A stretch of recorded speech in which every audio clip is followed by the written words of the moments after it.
The fourth time I packed that bag, nobody stopped me. I want you to understand what that meant. After everything, no wolf at the gate, no enormous grey shadow materializing out of the dark to take the strap in his teeth and haul 4 days of my dignity back up the stairs.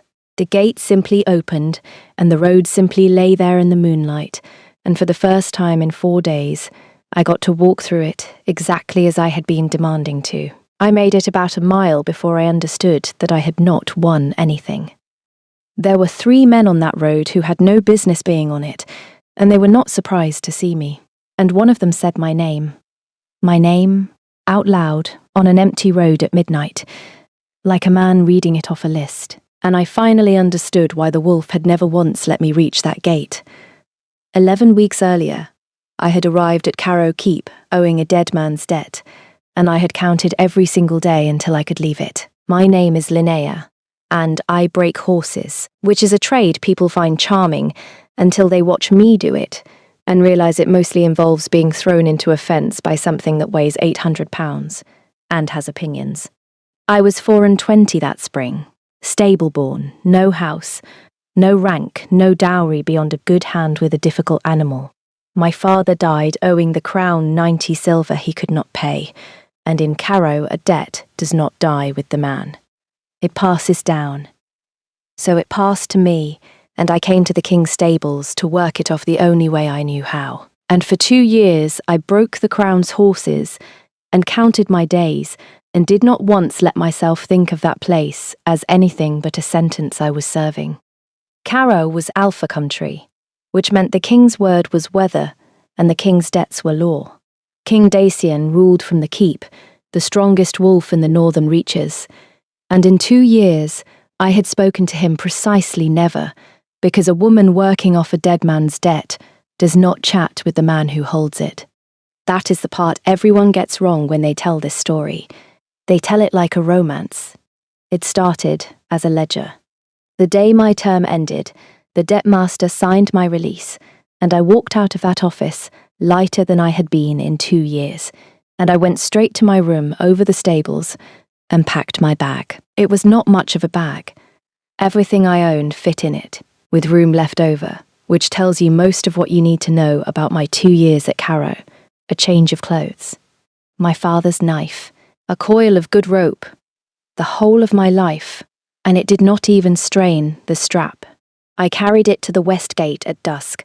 I got perhaps 9 steps past the gatehouse before something very large came out of the dark. I have worked with animals my entire life. I know exactly how a predator moves when it intends harm, and this was not that. The king's wolf, and there was no mistaking whose he was. The thing was the size of a plough horse and had eyes like a struck match, walked out of the shadows, sat down directly in my path, and looked at me. Then he took the strap of my bag in his teeth, quite gently, and pulled. "Let go," I said. He did not let go. He pulled, with the patient, unhurried certainty of a creature who has all night and knows you don't. And my bag came out of my hand, and he turned around and carried it back through the gate. I want to be clear that I followed him, not because I had decided anything, because he had my father's knife. He carried that bag up 2 flights of stairs into the room I had just emptied and dropped it on the bed. Then he sat down next to it, tail curled around his paws, and looked at me with an expression of enormous personal satisfaction. "That's stealing," I told him. He yawned. I packed it again the next morning. He took it off me at the same gate, at the same 9 steps, and carried it back to the same bed. I tried the east gate on the 3rd day, because I am not stupid, and discovered that he was apparently capable of being at the east gate too, and that he found my attempt at strategy so delightful that he brought the bag back at something close to a trot. By the 4th day, the entire stable yard had started placing bets, which is how I ended up in the king's own study, 4 days into the most humiliating standoff of my life. Demanding an audience, I had no standing whatsoever to demand. Your Grace. I dropped the bag on the floor between us, which I am told is not how one addresses an Alpha King, and which I could not at that moment be made to care about. Your wolf has stolen my luggage 4 times in 4 days. King Dacian looked at the bag, then at me. He was younger than I had expected from 2 years of hearing about him, and considerably better looking than was strictly fair. And he had the specific stillness of a man holding something enormous, very carefully in check. "That does sound like him," he said. "That's it? That sounds like him? I'm not certain what else you'd like me to say." "I'd like you to say why." I heard my own voice getting away from me and let it. "I've paid the debt, I've got the release signed. I am the only person in this entire keep who is legally, formally, on paper, allowed to walk out of it, and every single time I try, your animal takes my bag off me like I'm a puppy that's wandered too far from the litter. So call him off. Whatever this is, tell him to stop." Something moved behind the king's eyes. It was there and gone, and I did not have a name for it yet, but I have thought about it a great deal since. "I have no idea what he's doing," Dacian said. That was the first lie. I did not know it yet, but I clocked it, because I break horses for a living, and I have spent my whole life reading exactly the small flinch a body makes when it is saying a thing its own bones disagree with. He said it too smoothly. He said it like a line. "You're the Alpha King," I said. "He's your wolf." He is, and in 11 years he has obeyed me in everything, in battle, in council, in every moment that has ever mattered. Dacian looked at the bag on his floor, and his jaw did something complicated. "And apparently, the one thing in the world he will not do is let you through my gate, and I cannot explain that to you in a way that will satisfy either of us. So order him." "I'd rather not." "No," he said. "I find I would rather not." And then, before I could get my mouth around any of the several things I wanted to say to that, he picked up my bag himself and handed it back to me with the grave courtesy of a man returning a dropped glove, and said, "I'm told you're very good with the grey mare. Nobody else can get a saddle on. Is that true?" And I stood there with my own luggage in my hands, entirely outmaneuvered, and understood that I had just been dismissed by a man who had answered nothing, and somehow left me feeling like I'd been given something. His wolf was a liar, and I was beginning to suspect he was too. The days after that fell into a shape I had not planned for, and did not know how to refuse. I kept packing. He kept not explaining. The wolf kept intercepting.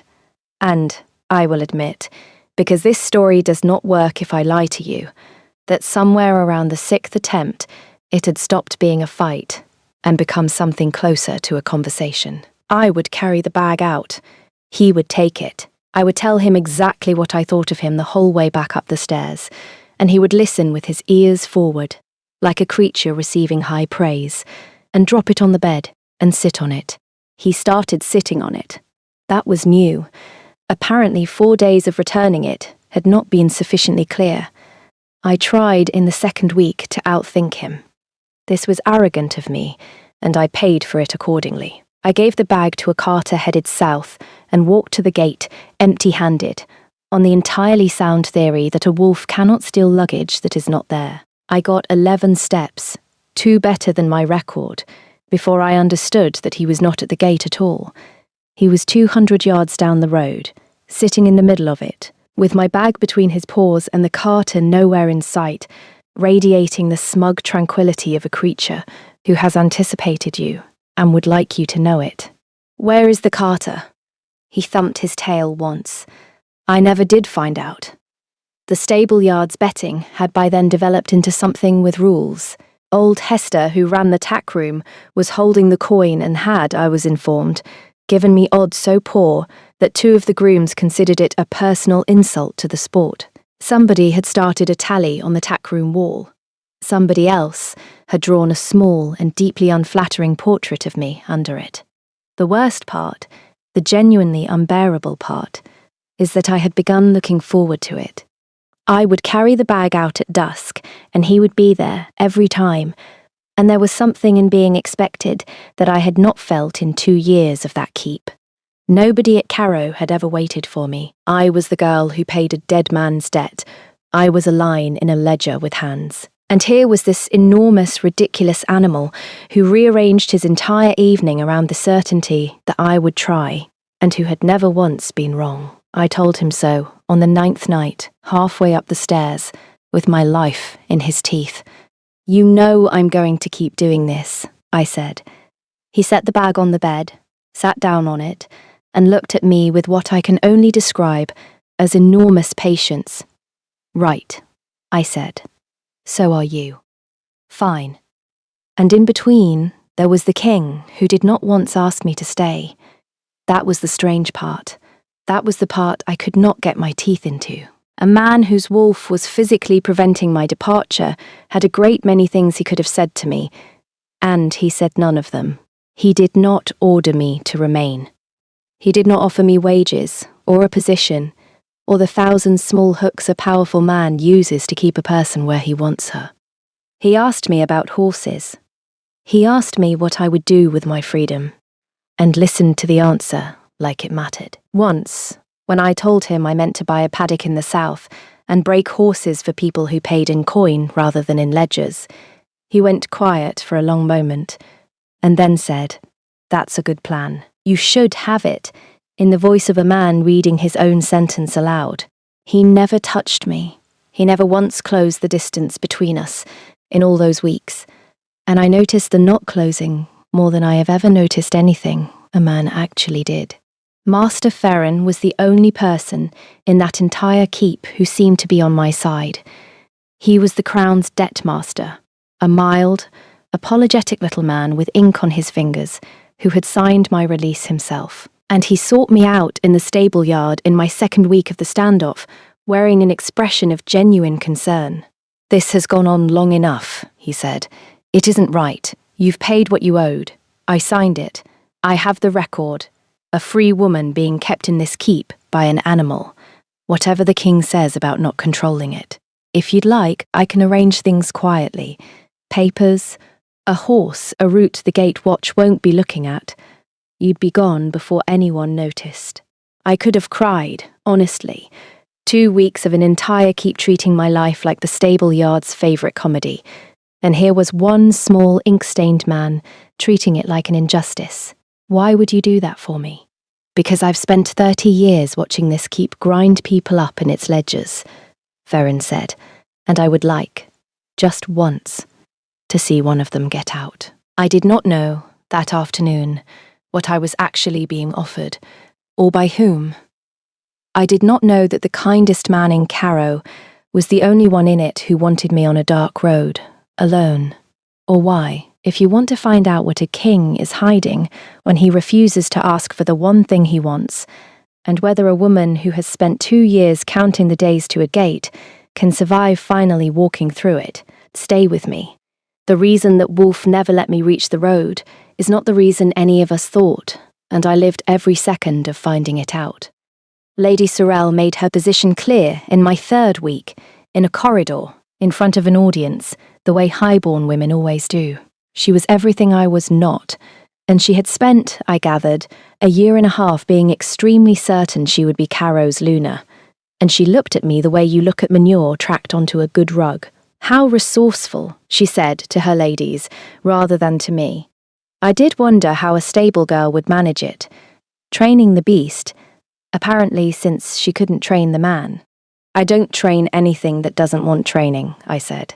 "That's rather the difference between us. You've been trying to saddle him for a year and a half, and he still won't take the bit." One of her ladies made a sound she tried very hard to turn into a cough.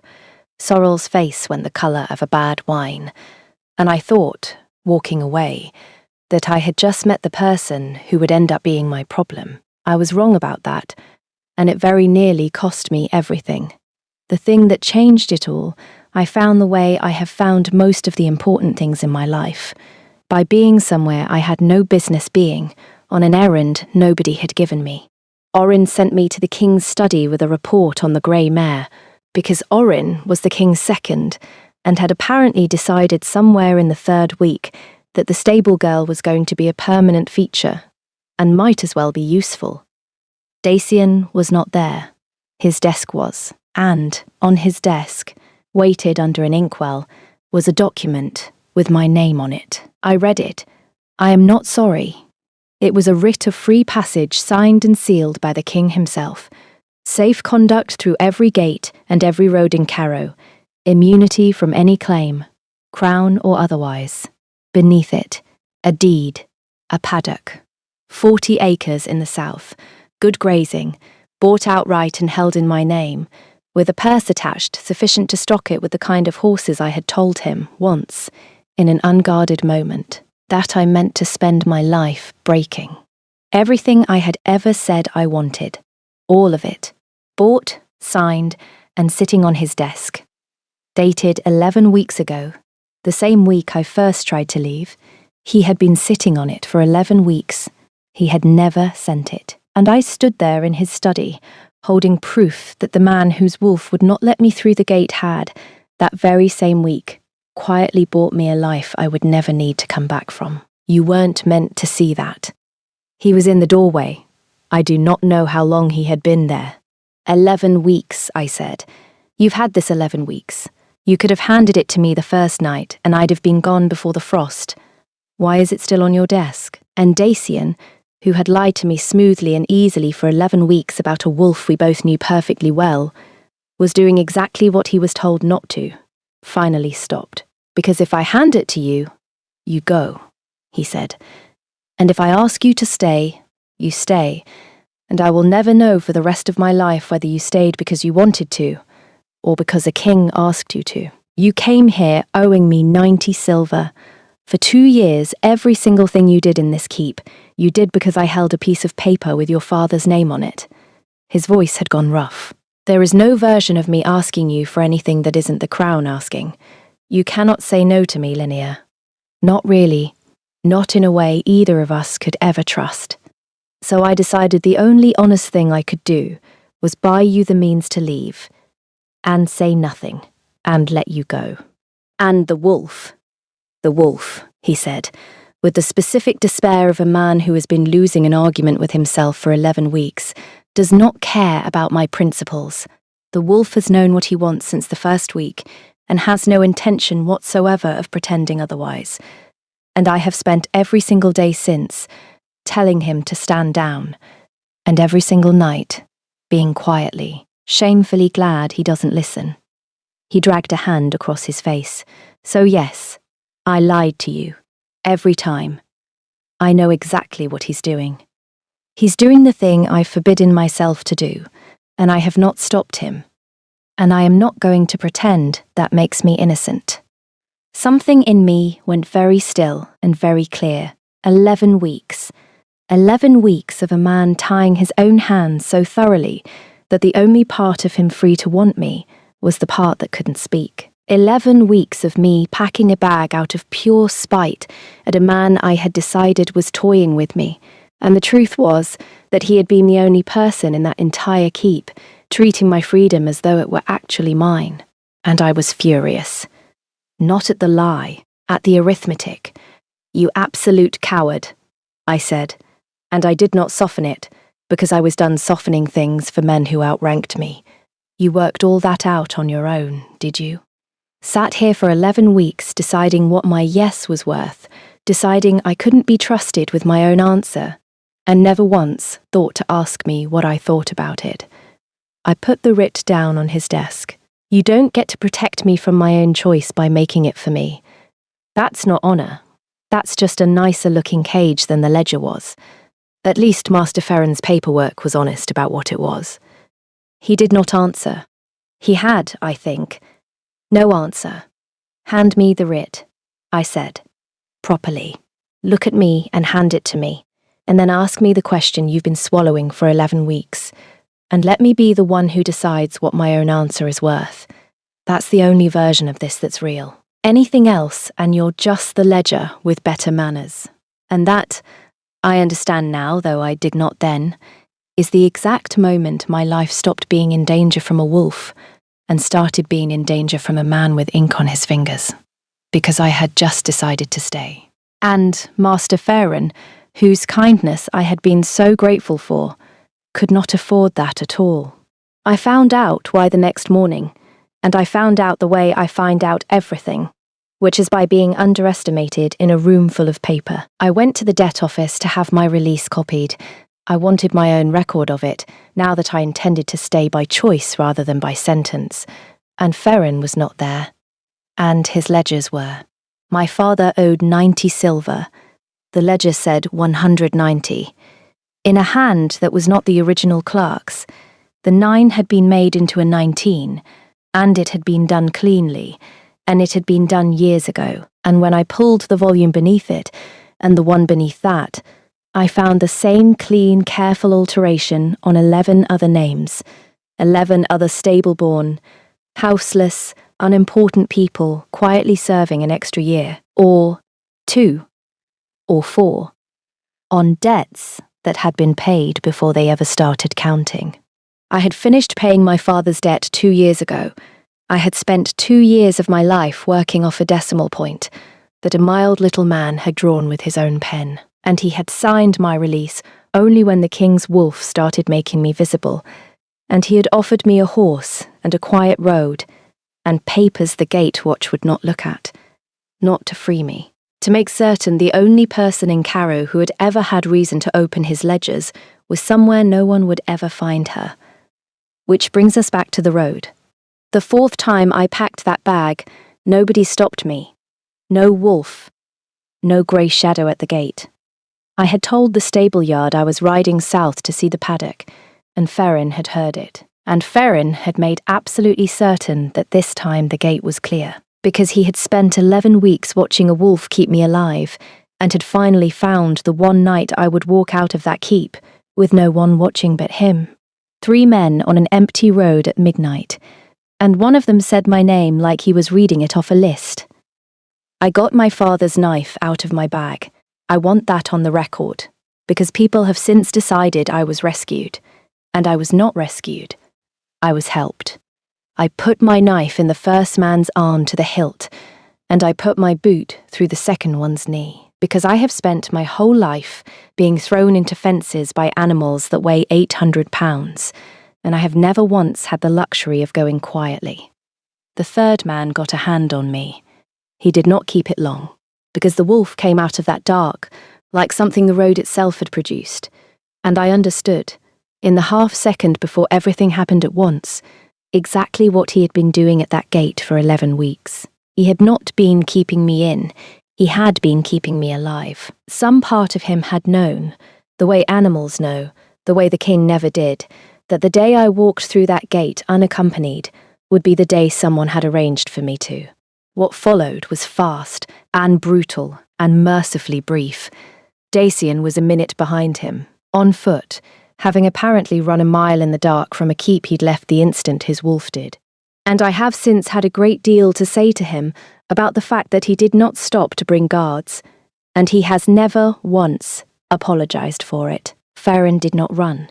That was the thing about him. He had never once needed to run in 30 years, because nobody looks twice at the man holding the pen. He was still in his office at dawn, ink on his fingers, when Orin brought him the 11 ledgers I had stacked on his own desk, with the alterations marked in my hand.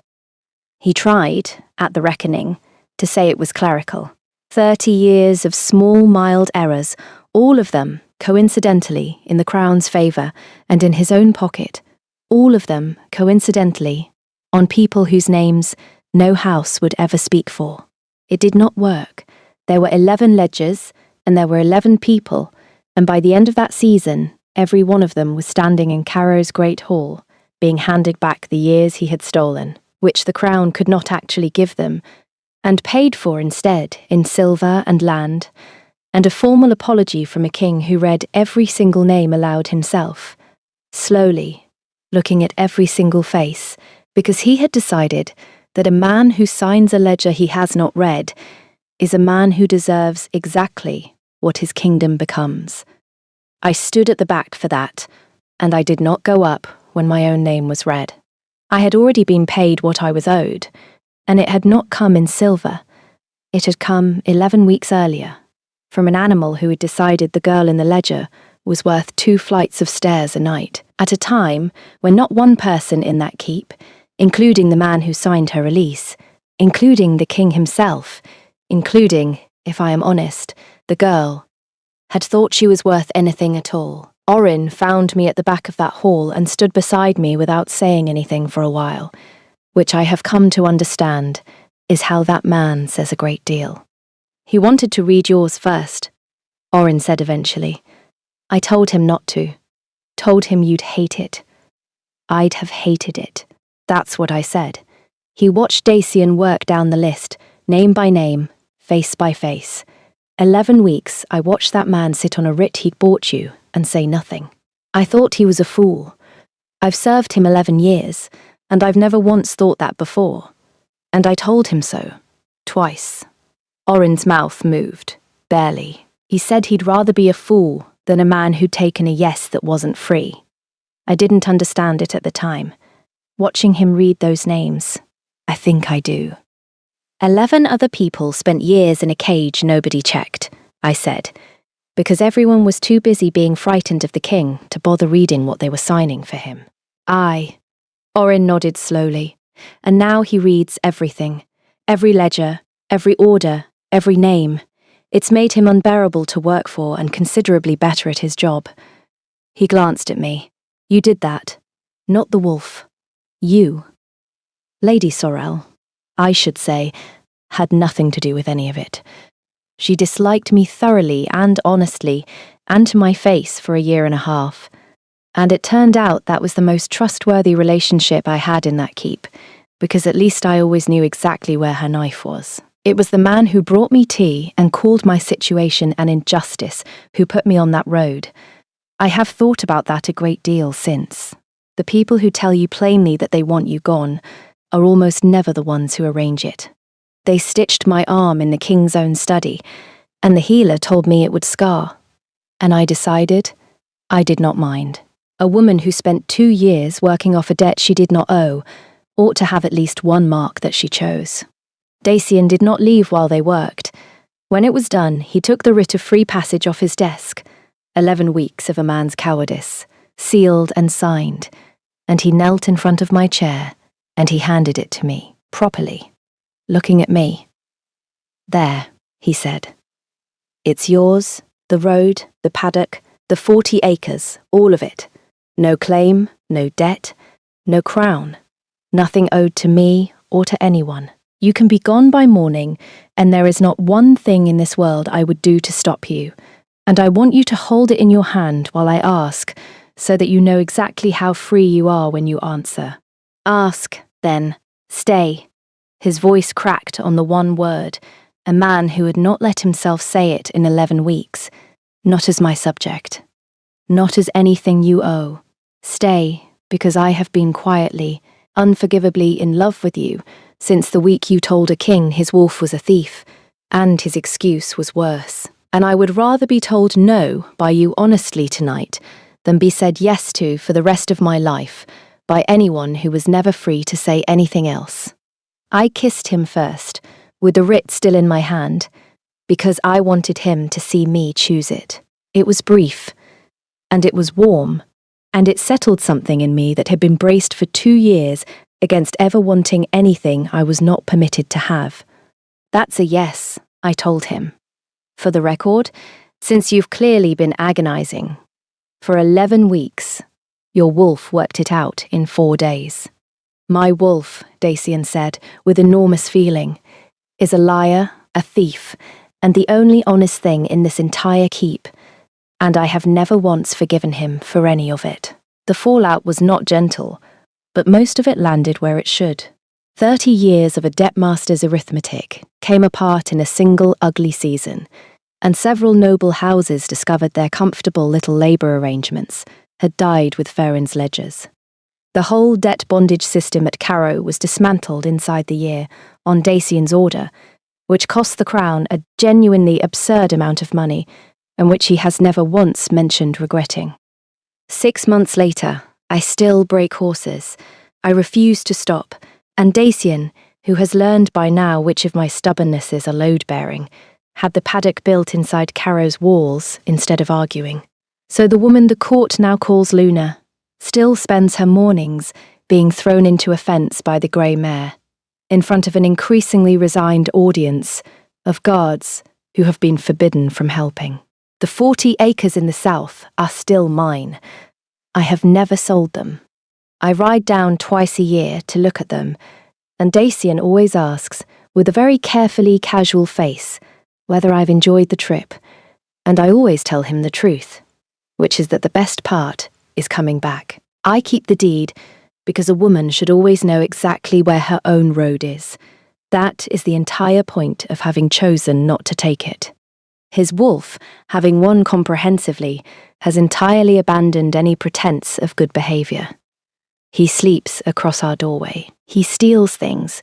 Orin has taken to calling him the Luna's actual second-in-command, which Dacian permits, mostly because arguing with the wolf about anything has a perfect record of not working. Old Hester never paid out the stable-yards bets. She ruled, with the authority of a woman who has run a tack room for 40 years and answers to no crown, that since I had eventually stopped packing, of my own free will rather than being stopped, the entire wager was void. There was nearly a riot. 2 grooms are still not speaking to her. I have been informed that the tally is preserved on the tackroom wall as a historical document, and that the unflattering portrait has been retouched, which I am choosing not to investigate. And the bag is still on the shelf, that absurd, half-empty bag that held the whole of my life and did not strain the strap. I never unpacked it, not properly. I keep it up there where I can see it, because for 4 days it was the only argument I had, and because a wolf with better sense than either of us carried it up 2 flights of stairs every time I was wrong about where I belonged. I still wonder what would have happened if Ferren had been a little less kind to me, or if I'd taken his horse and his quiet road the first week he offered. I do not like where that thought ends, so I do not finish it. But I wonder about you. Did you see Ferren coming, or did you spend as long as I did, being certain the danger was the woman who insulted me in the corridor? Tell me your theory in the comments. Comment the bag if you want to hear about the first time Dacian tried to help me with the grey mare and ended up in the water trough in front of his entire war council.